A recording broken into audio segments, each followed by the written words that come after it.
This guy, Midas. Probably the most iconic skin from Chapter 2. From both a gameplay and lore perspective, despite only being around for a couple of years, Midas has already cemented himself as a fan favourite character in the game. But what exactly made him so popular? Well, in this video, I'm going to try and break down everything in Midas' original skin, as well as all his different appearances, from the cosmetic to the lore. This is Midas, the greatest skin of Chapter 2. So in case you're unfamiliar, Midas was the tier 100 skin in the immensely popular Chapter 2 Season 2 Battle Pass, with Midas making his grand debut in a season that is widely regarded as being one of the best seasons in Fortnite's almost 5-year history, as well as being the ultimate goal of the most sold Battle Pass since Season 8, and playing a major role in Fortnite's complex and fascinating lore. It's safe to say that Midas has definitely left a lasting mark on Fortnite forever. But let's have a look at the man himself, and go over everything that makes him so popular among the community, starting with the skin itself. Part 1. Midas. Taking a look at the original Midas, you can clearly see why several people liked him immediately. First, there's his golden touch ability, which was an absolutely mind-blowing thing for a skin to do. To literally leave a lasting impression of where you've been across the map, turning everything from weapons to vehicles, as well as the new line of mythics, another reason for Midas' legacy. Giving Midas this ability immediately gave him a much higher demand. Along with this, however, he also got 2, or 3 technically, styles: Ghost, Shadow, as well as an all-gold super style for reaching level 135 in the Battle Pass. Midas has also played at competitive Fortnite. Being very slender for a male skin, several pro players started using him in-game. If you've watched my Aura video, then you'll know how being in the competitive scene can boost something's popularity tenfold. Now, we can't talk about Midas without at least briefly mentioning the enormous quantity of lore he brought with him, creating the Ghost and Shadow factions to distract everyone from the construction of his and his daughter's Doomsday device, the unusual links between him and Oro that we'll get back to later, his awesome personal trailer that tells us everything that we need to know about him without a word of dialogue ever being spoken, as well as exploring the island and Battle Pass menu, attempting to piece together his story and watching the device grow in energy every week. Until finally...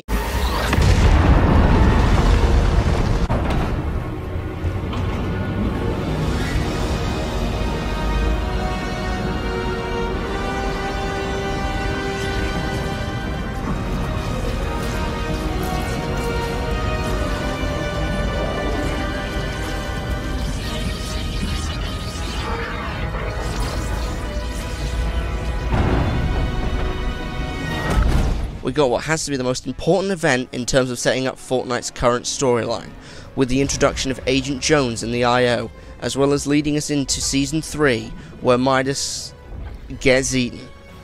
Oh. Part 2. Midas Rex. Season 3 was the water season, which saw... Season 3 was the water season, which saw Shadow take over the agency... I need to get this line right. I'm going to put in a blooper reel or something. Season 3 was the water season, which saw Shadow take over the agency, and that's all the lore progress we got this season. It wasn't a very good one for lore.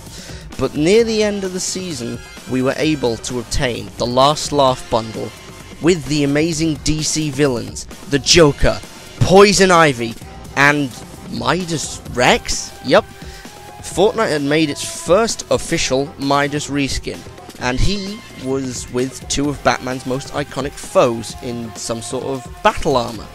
To this day, we are truly not sure what this means in the grander story. One theory that people have thought of, and one that I might make a video on in the near future, is that Midas is actually working with, or possibly against, I.O., with this painting from Corny Complex being the major linchpin in this theory. I don't know, it's just a theory. A game theory! Sorry, MatPat. Part 3. Shadow Midas. Now, Shadow Midas is a weird one. He wasn't released in the item shop until 4 seasons later, so I'll cover his cosmetic side last. This Midas was most likely formed from some sort of connection with the cubes. Either Chaos Agent used purple pools at Steamy Stacks, where we now know the original Kevin Cube resided, or possibly the Midas in the real world made some sort of deal or bargain with the Cube Queen. This could be backed up by him appearing in the shop in the Cubed season. We can only speculate until we get the answers. Donald! Anyway, Shadow Midas appeared in the Fortnitemares 2021 item shop for 1500 V-Bucks, and was basically just regular Midas with a purple colour scheme. However, once again we can see the popularity of Midas, as both Shadow Midas along with Midsummer Midas returned in the 2021 favourites item shop. Part 4. Marigold. It's Season 5, a time of crossovers, 0 points, and sand tunneling that was broken for half the season. Along with this we had, hidden away, in a sad corner of the Battle Pass, a loading screen of what appears to be a female version of Midas, drawn by the amazing artist Alex Maleev. People went crazy over this one loading screen. Fan concepts, theories, and clickbait, that's to be expected, like never seen before. Now, popular skins getting a gender swap was no new concept in the game. Drift got Catalyst, Raptor got Velocity, and Tomato Head got Christina.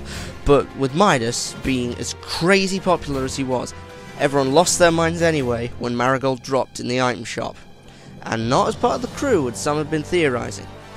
This Midas iteration gave us something that would become a standard feature of pretty much all Midas skins from that point on, and that was progressive reactivity. Now, along with all the weapons turning gold, you can too.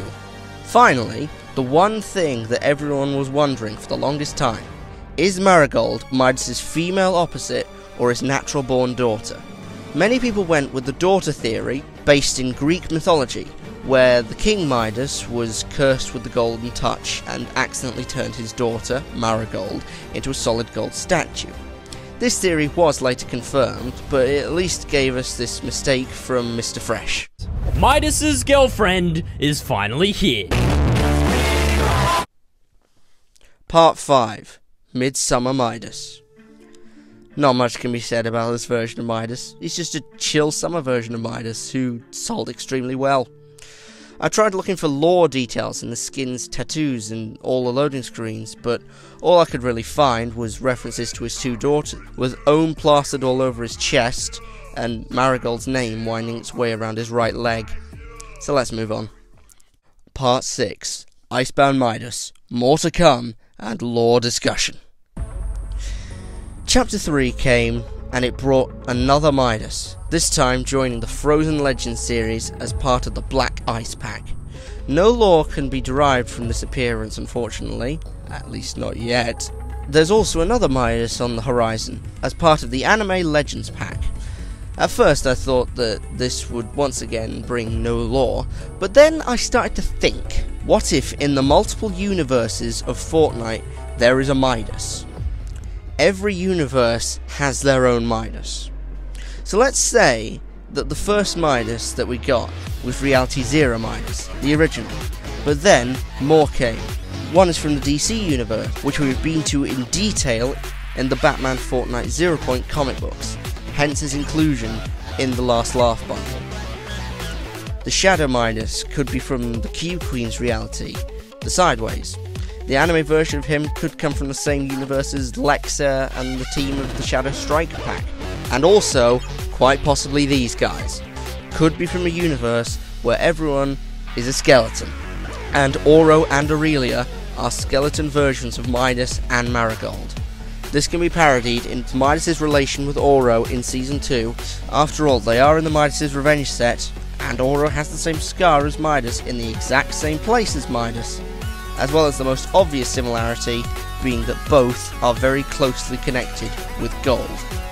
Another thing that closely links both these characters is that Marigold is the first one to encounter Aurelia in this special trailer made for the skin.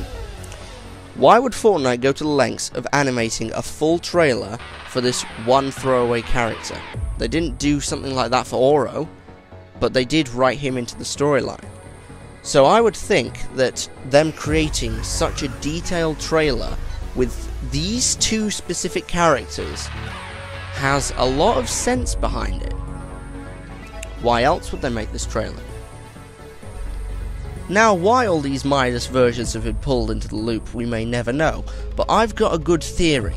After breaking the storm and causing the flood of Season 3, Midas was left abandoned on a raft in the middle of the ocean, unable to make his way back to his loop-proof underground office. He seemingly accepted his fate and was eaten by a shark, causing Midas to become trapped in the loop. Or so we thought! After all, there's one last Midas I've yet to mention. Behold, Cyclo! Otherwise known as Midas' storm suit. This is what Midas wore during the device event to protect him from the effects of the storm, like the suits worn by the Seven, that were confirmed to protect the wearer from the loop in the Batman comic series.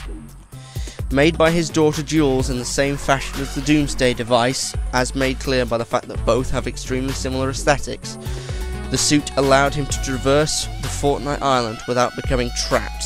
It's from here that he most likely found his way out of the loop through the 0 point that we know he had access to, potentially furthering the theory that he is working with, or at least used to work with, I.O.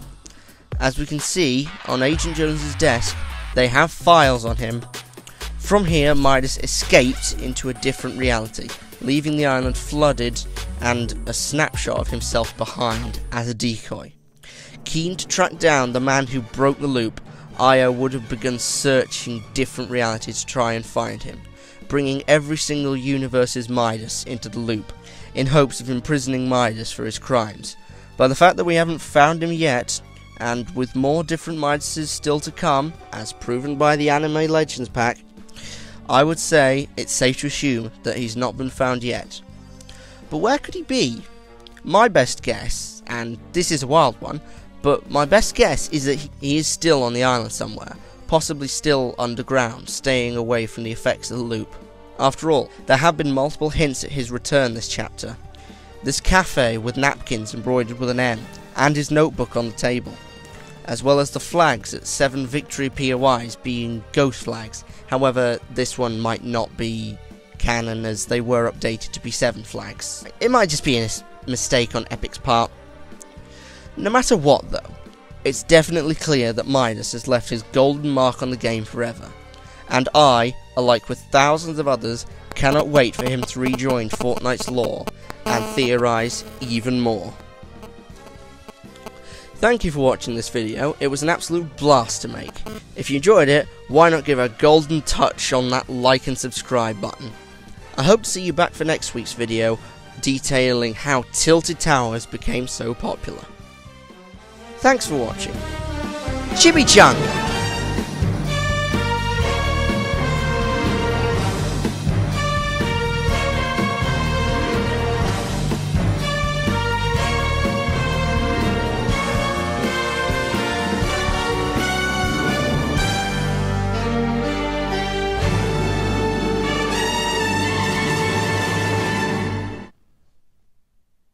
Bonus fact, the voice actor for Midas is the same guy who does the voices for Jotaro Kujo in the English dub of JoJo's Bizarre Adventure.